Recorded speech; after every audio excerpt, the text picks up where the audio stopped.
said that the green economy in terms of projects and innovations is not something that began with Rio. In fact, we have had many years of piloting, experimenting and trying out greater resource efficiency, renewable energy, sustainable land use management, more efficient resource use. What has changed with the Rio conference, as our colleague just mentioned, is that governments have recognized that the concept of the green economy, the principles that it brings to the Sustainable Development Agenda, is an enormous opportunity to achieve two things. One, to accelerate the sustainable development pathways that all countries, and I want to emphasize as the United Nations representative, all countries have to now take forward. It is also an opportunity to try and tackle head-on the seeming contradiction between an economic growth strategy for countries, north and south, industrialized, non-industrialized, and the necessity of maintaining the sustainability dimension of development, the natural capital, to reduce the externalities and the costs that arise from it, and to overcome the notion that economic progress can only occur at the expense of the environment, or that the protection of environment always implies a tax on development. This is at the heart of the green economy, and what all of you represented as all here this morning is how this agenda is advancing in many, many different ways, through many different entry points across the globe today.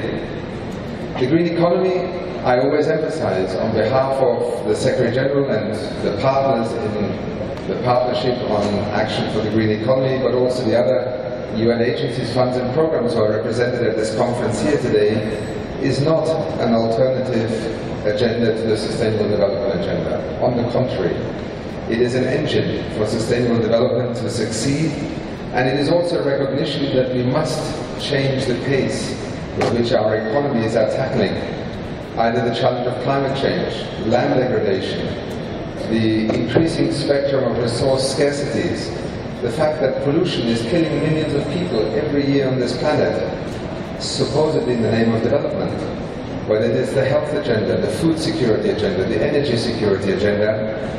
With 7 billion people, soon 8, 9, perhaps 10 billion people by 2050, we have to reinvent our economies.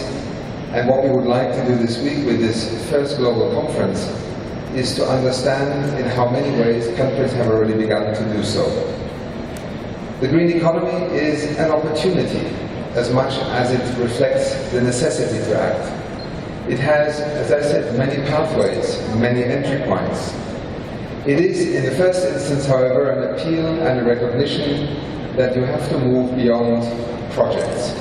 We need a macroeconomic framework. We need a strategy. Countries need to articulate the transition towards a green economy in terms of a economy-wide, a macroeconomic development strategy. We then can indeed look at individual sectors. We have His Excellency the Minister of Energy here also. Whether it is the energy sector, whether it is the agriculture sector, the transport sector, the urban infrastructure sectors, the tourism sector. Yes, we can develop many green economy principles within individual sectors, but they must be embedded in a more systematic approach. And again, many of you are here because your governments, your presidents, your prime ministers, your leaders have begun to articulate a national strategy, just like Dr. Mufahad mentioned the Green Growth Strategy of the United Arab Emirates. From the sectoral approaches, we also find that in this room here, and over the next 2 days, you will hear many different national priorities. In many countries, poverty eradication remains the #1 priority. In the lead up to the Rio conference, there were often questions whether the green economy could actually respond to the issue of poverty eradication. UNEP, with its Green Economy report 4 years ago, tried to demonstrate that very often it is precisely through the green economy that we can protect the natural capital on which the poor depend. We can create more employment opportunities for the unemployed, whether in richer countries or in poorer countries, and that indeed the ability of having an inclusive green economy is, on the contrary, an opportunity to address poverty eradication in a much more direct way. But also much broader issues such as trade are important. Can the green economy become a set of new trade barriers?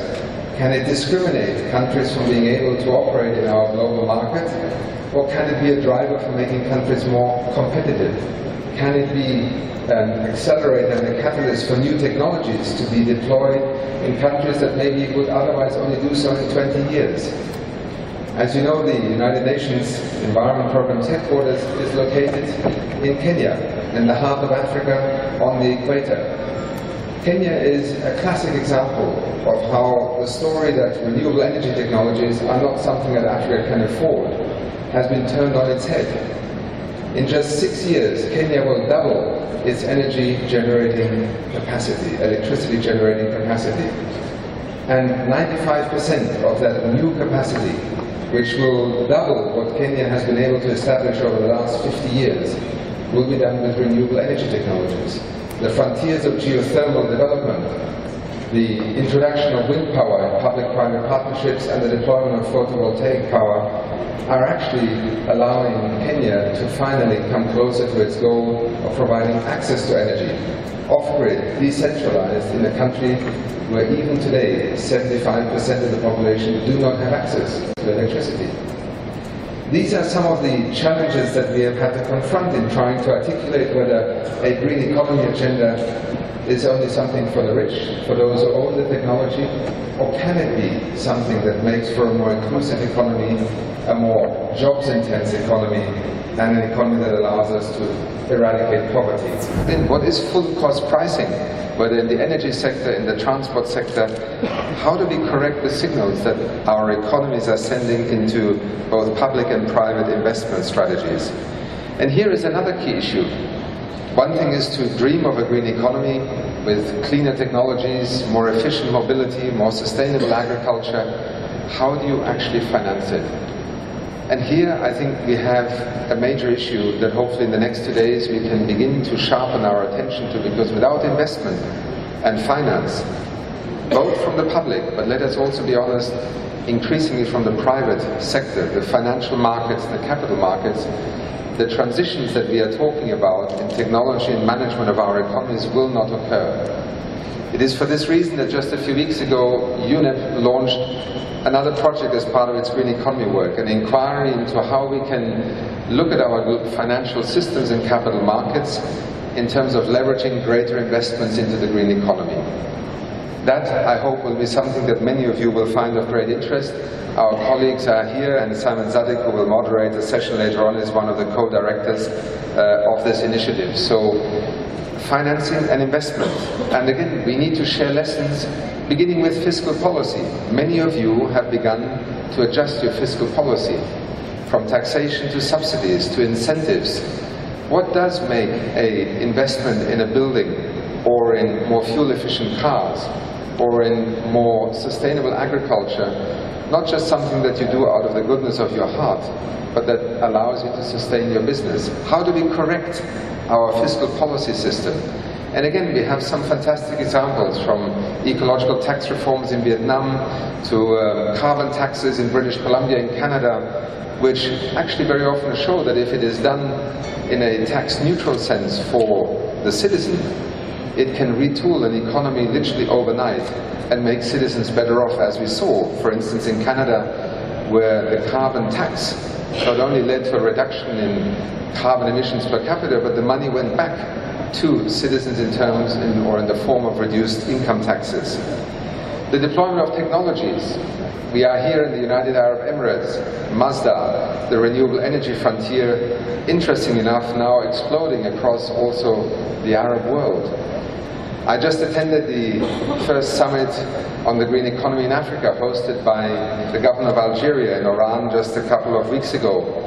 It is tremendous to see how the largest photovoltaic plant in Ghana, the largest wind power farm in Ethiopia, major investments in energy efficiency and green economy strategies in South Africa. I already mentioned Kenya, Morocco with renewable energies, and so many other countries across the continent of Africa are beginning to look at technology as an opportunity. Let me end my brief introductory remarks by saying that the Partnership for Action on the Green Economy is an expression both of commitment by the United Nations family. And I'm very pleased that so many UN agencies are represented here, and we hope that many of them will in fact be joining this partnership alongside our colleagues from UNEP, ILO, UNIDO and UNITAR in the coming months, in order to, first of all, provide this platform to share knowledge. We must close that learning curve much more quickly, because so much is being invented in isolation, tested in countries individually, and yet it is a body of knowledge that we wish to bring together. We have other colleagues also in the world, such as the Global Green Growth Institute, for instance, our colleagues in the multilateral development banks, whether the World Bank or the African Development Bank, which just in 24 hours managed to raise a green bond of $500 million last year. We have many areas in which we are learning, but PAGE is also an opportunity to develop a set of services. Many of you wish to engage the United Nations system and other partners internationally on accessing technical advice, some catalytic financing, access to technology in order to accelerate also technology transfer and access. This is what PAGE is about, and our hope is that with this first inaugural conference here in Dubai this year, we are creating one of the magnets, or one of the touchstones in an ever-growing community of green growth, green economy practitioners. Let me end by saying that as Executive Director of the United Nations Environment Programme, today, in a sense, is a small dream come true.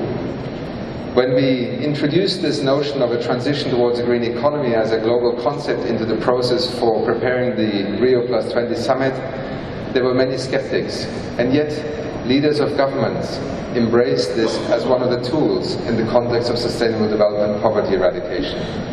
I can tell you, just in the 20 months since the Rio summit, there has been an extraordinary explosion of activity across the world. From our hosts here in the Emirates, to Kazakhstan, to China, the European Union, across Africa, Latin America, the community of pioneers and innovators along the green economy pathway is our greatest resource today. And we in the United Nations system are extremely grateful to have the opportunity here in Dubai this week to show to each other, but also to the world, that this is the future of how our economies can develop. Because without a transition towards a greener economy, a more resource-efficient economy, in which sustainable consumption and production are a driver of how we invest in the future of our infrastructure and development investments, we actually may not have the opportunity to develop for many nations. With that, I would like to thank you all, and to you, Minister, thank you for your hospitality and for your generosity. Have a wonderful conference. Thank you.